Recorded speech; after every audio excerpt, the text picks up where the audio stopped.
Hello, this is Mr. Pruitt, and today we're going to be talking about electric fields.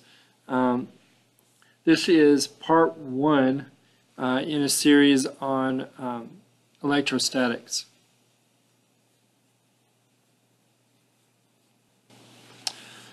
So first let's start with a review. Earlier in the year we talked about field forces, and we said that field forces are forces that can affect an object without physically coming into contact with it. That they can affect it, that this is a type of force that can affect something just based on being at some distance from it. And then we defined what a field was. We said that a field was a region of space in which a given effect occurs. And then this is going to seem unrelated, but you'll see where it goes in just a minute. But you should remember from chemistry that electrons and protons and ions are all examples of different charged particles. And that if you have a collection of these things on some type of an object, or that it's made up of these things, and there's an unbalance in the electrons and protons, then that object becomes charged as well. And then you need to also remember from chemistry that there were two types of charges, that there were positive charges and negative charges. So the first descriptions of electricity were started about 600 BC, and Greeks just discovered that when they took amber, which is this rock up here, and they rubbed it on fur, that there were some interesting things that happened. The amber could sometimes attract and repel some of the objects, and sometimes whenever they were rubbing it, they'd see a spark.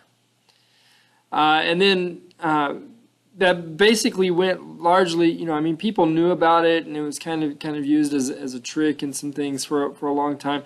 Around 1600 AD, though, William Gilbert started kind of messing around with this, and he knew that this rubbing fur on amber, there was a Greek word for what was going on. They called it the electron, and he modified that word to describe what he was seeing, and he called it electricity in English.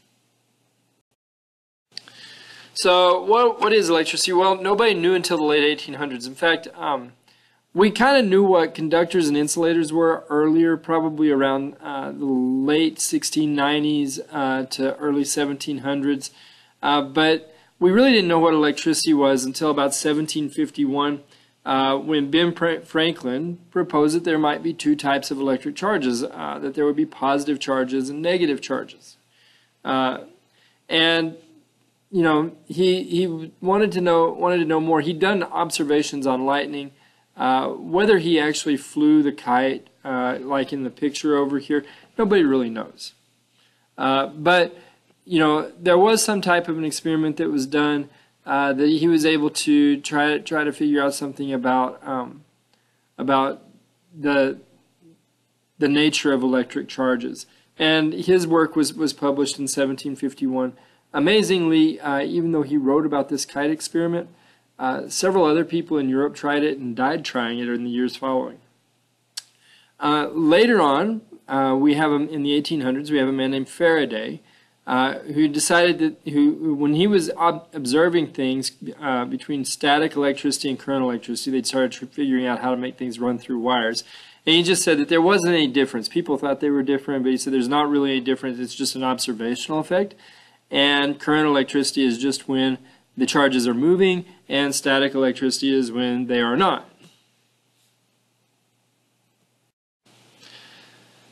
So what's an electric charge? Well, an electric charge is a property that causes two charged items to experience a force when they are brought near to each other. So just whenever we have two things that are carrying a charge, either a positive or a negative charge, they interact with each other, and we get some type of a force. So when we get opposite charges together, they experience an attractive force. They're pulled together. And when we get like charges together, like two positives or two negatives, they repel each other. They move apart from each other, and they experience a force that causes them to move apart. So what's the field then? Well, an electric field is an area of space in which a charged particle will experience an electric force. So the area that they can experience this force in is the field. Now, where do they come from? Where do these fields come from? Well, the fields actually come from the particles themselves. They're generated by charged particles or charged objects. So in this case, we can see a diagram of an electric field, and it's being generated by both, there are two fields here. There is the field generated by the positive charge, and there is also the field generated by the negative charge. So when we look at diagrams like that one on the previous page, how do we interpret them? Well, what we do is we look at what they call the field lines, which are these lines that emanate out from the charge.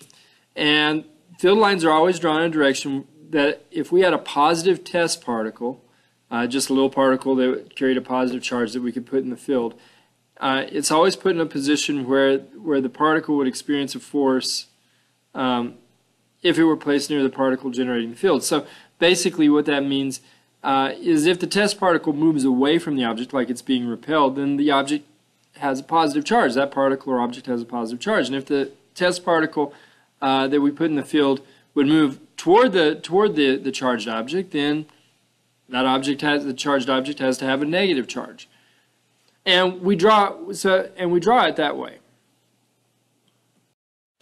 So what we do is we say, well, positive, if the object that's generating the field is positively charged, then its field lines will point away from it because they would push that positive test particle away from the object. They would repel it.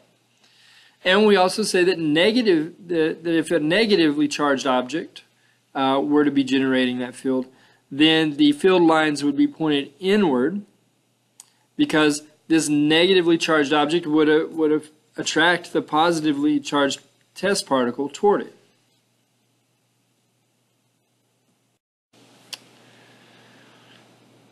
There's a third thing that we look at is how many of these little lines, the density or the number of lines that are emanating out from it. And what they show us is that the number of field lines that are shown emanating out, means to radiate out from it, is proportional to the strength of the object's charge. So basically what that means is that the more charge the object has, the more lines it has coming out of it.